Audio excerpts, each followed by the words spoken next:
Хүмүүс ажиллаж байна. Хүсэл мөрөөдөлдөө тэмүүлж байна. Хүмүүс хөдөлмөрлөж, хөгжиж, дэвшиж, урагшилж байна. Эхэлсэн цэг хаанч байж болох. Харин хүрх оргил нь хэр өндөрт байхыг хүн хүний хүсэл зориг хичээл зүтгэл шийддэг. Эзэн хичээвэл заяа хичээхийн үлгэрлэл эх орныхоо хөгжлийн үндэслэл болсон. Санаан зөв учраас заяан зөв яваа эгэл монголчуудынхаа түүхийг энд өгүүлнэ. Санаа зөв бол заяа зөв.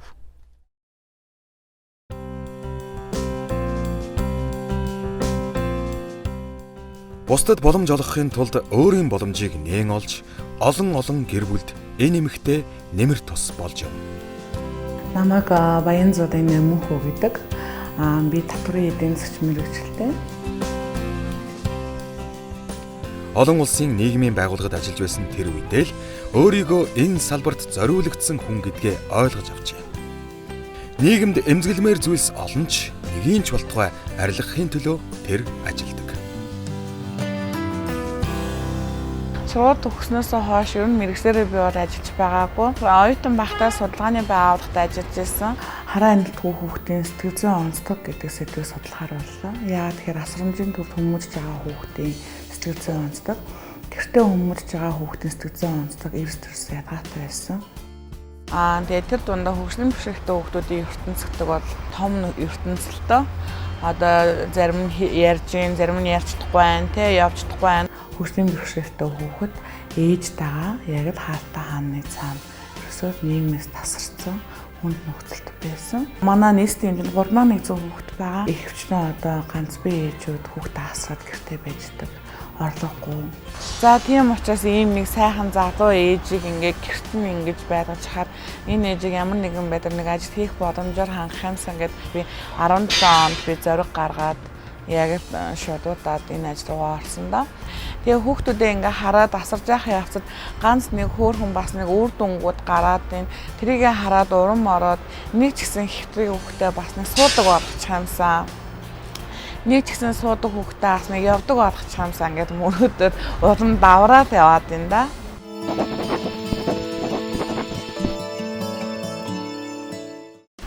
Би өөрөө айдын ганц охин. Маш их ганцаардж өссөн. Ганцаардын зовлонгоод өвдсөн. Гачигдлын зовлонгоод үзээгүй. Орлуулаа байх сайхан штэ. Би 4 хүүхэдтэй, 2 охин, 2 хүүтэй, 4 хүүхдэд амьдардаг та. Ямар ч байсан 4 хүүхэд гаргана гэсээр 4 хүүхдээ гаргасан. Тэгээ мэдээж хэрэг гэр бүлийн асуудалтай цаг зав зарцуулах нь бас хомсолтой. Одоо том охин маань 16 настай. Ерөнхийдөө дүүнэрээ ингээд тасраад ард талын мамс хариуцсан.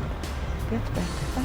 Ер нь одоо гэр бүл хамгийн их харж аргахыг хайрладаг баг. Залуу гэр бүлүүд ч гэсэн биендээ итгээд тийм ээ нэгэнтэй л одоо бодон бүтэнгээд амьдрал тууж байгаа. Тэрнийхээ одоо цаг тутам алхам тутамдаа тэрнийхээ бас нэг гоё үн цэнийг мэдрээд одоо ажигтай байгаасаа гэж үзэж байна.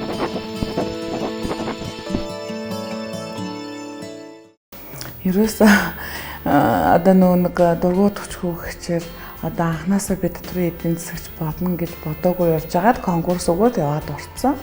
Тэгээд хүн өөрийн нэг дуртай ажлаа хийн гэдэг их сайхан байдаг. Заавал дээд сургууль төгсөөд өнөөдөр төгсөх шаардлагагүй гэж би боддог. Өчнөө үнэтэй төлбөртэй амар том дээд сургууль төгсөөд өндөр өчнөө хүмүүс өчнөөс очиж манай ажилтгууд байгаад өөрөө бас хөгжихгүй. Тэгээд өөрийнхөө дуртай ажлыг хийгээд тэрнээсээ бас нэг кайф аваад ингээ авахад сайхан л да. Ажилтгүй гэртээ ингээд суугаад ийн гэдэг чинь бол хэцүү шттэ. Тэгэхээр одоо зогсолтгүй ажлаас хөдөлмөрлөөс зэр гэж боддог. Хүн ажиллаж хөдөлмөрлөж амьдрах гээд байгаа байхгүй. Анхныхаа цалингаар дэлгүүр ороод явах сайхан юм хаа авах вэ?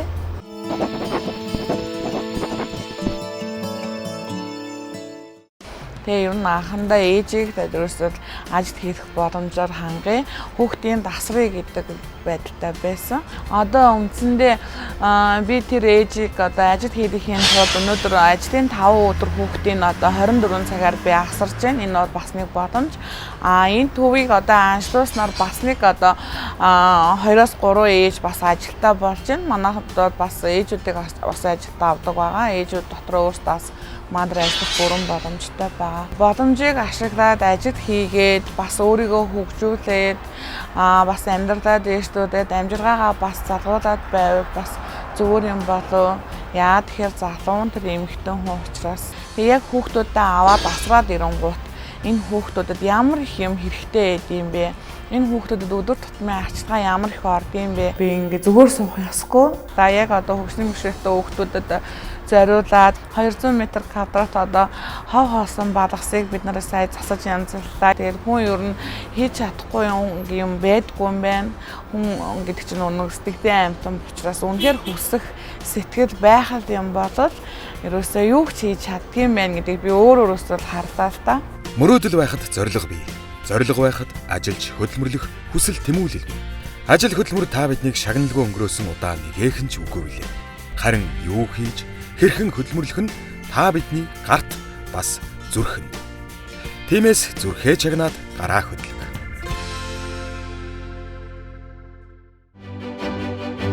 Хүмүүс ажиллаж байна. Хүсэл мөрөөдөлдөө тэмүүлж байна. Хүмүүс хөдөлмөрлөж, хөгжиж, дэвшиж, урагшилж байна. Эхэлсэн цэг хаанч байж болох. Харин хүрх оргил нь хэр өндөрт байхыг хүн хүний хүсэл зориг хичээл зүтгэл шийддэг. Эзэн хичээвэл заяа хичээхийн үлгэрлэл эх орныхоо хөгжлийн үндэслэл болсон. Санаан зөв учраас заяан зөв яваа эгэл монголчуудынхаа түүхийг энд өгүүлнэ. Санаа зөв бол заяа зөв.